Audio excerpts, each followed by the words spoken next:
I hope that you're enjoying these videos and finding them useful, and if you do, it really helps me if you like them on YouTube. Press the like button, and if you subscribe, then you will get notification of these videos when they come out week by week.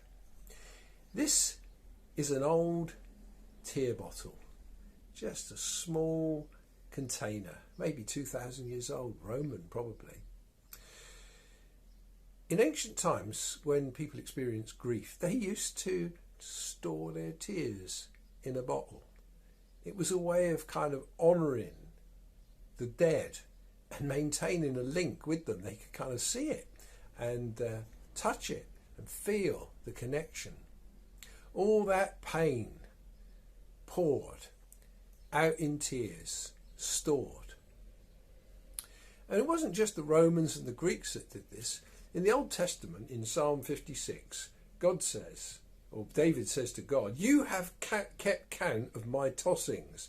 Put my tears in your bottle. Are they not in your book?"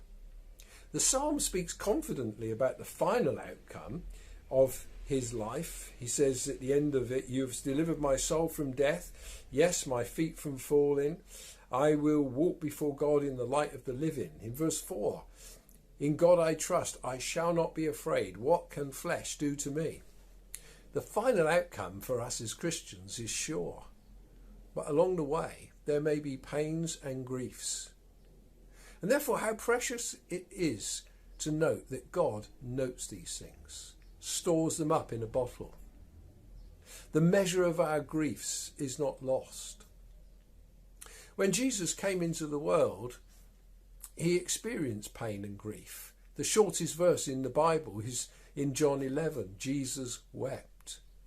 And when Jesus came and looked over Jerusalem, he wept again, moved with compassion and crying over the city that was lost. "How I have longed to gather you as a hen gathers her little ones, but you would not."